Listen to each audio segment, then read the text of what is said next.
you doing? If it's noisy, it's just because I got a big old fan running here. But today we're gonna run the Husqvarna 50 with a 55 top end, 28 super piston that JK Saw Shop built for us. So I can tell you already there's a few things that I'm gonna have to tweak. For starters, it's running a semi-chisel chain with, it's a safety chain. And I can feel it in the cut that the safety chain is severely slowing it down. It's trying to make chips faster than it can clear them. So if you're not familiar with that, you'll feel the saw pull and then come out of the cut a little bit and then pull and then come out. It'll go back and forth, you know what I mean? It's because you're making chips faster than you can get them cleared. You only get to a point and then it takes a second for it to clear enough chips out that it'll start eating wood again. So I do got that going on. You know, we'll just, it could use a better chain, but I'm gonna leave it on there for now, you know. I've already got it. But besides that, the saw's running great. I went to go do some tuning on it. The low speed side is just a little bit lean. So I went to go do some tuning on it and I richened it up a little too much and the saw shut off. But when I went to go restart it, the compression behind the saw, because it has a lot more compression than factory, but the compression ended up ripping the whole starter apart. I kind of like, you know, pushed back on me, kicked back on me while I was trying to start it, and it literally shredded the starter. So I'm gonna have to get another starter in it. I was looking closely, it looks like the starter pole might have gotten bent and it slipped off the starter and literally just shredded it. So I might even look at replacing starter pawls and everything, because starter pawls are bent now and everything. So yeah, saw with a lot more compression than factory, ripped the starter apart. So yeah, we'll take care of that. But for today, we do got some cutting on it.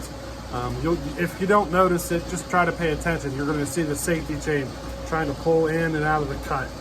Basically the saw's trying to, you know, it's struggling to keep the chips cleared. So the cut should be a lot faster, easily probably a second or two faster, just because it's not able to clear the chips fast enough. So, hey, I hope you enjoyed this little video, a little cutting on this saw. She's performing great. Whenever he built it, I told him to build it in a manner, because I do want to take it to alcohol eventually.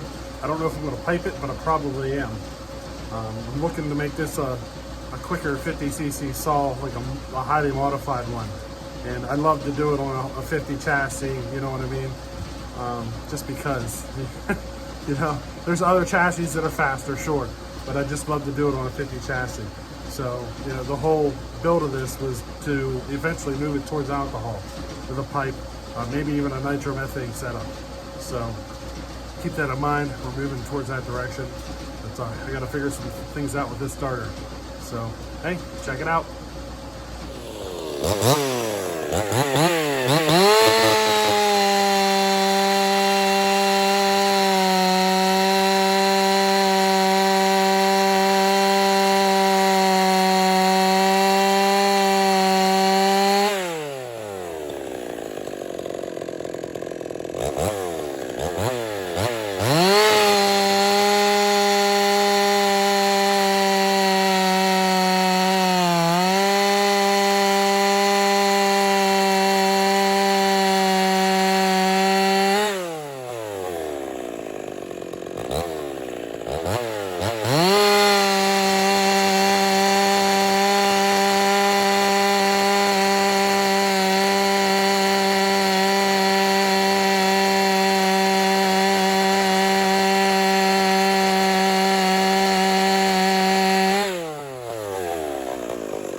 Well, I hope you enjoyed this one. A little run on the Husqvarna 50. She's performing pretty freaking good, if you ask me. You know, you see a lot of videos on these 50s running and stuff, and I think this one's definitely up there with you know, just the little amount of work that's been done to it so far. Because most of the work done to this saw is swapping parts. A little bit of port work, not a whole lot, nothing crazy. Because we don't know what port work might be needed until after we start looking at switching it to alcohol and pipes and stuff. But right now, I'm pretty happy where it sits, and it's one of those projects we're going to play with here off and on for who knows how long. But I hope you enjoyed this little video, and we'll catch you on the next one. Later.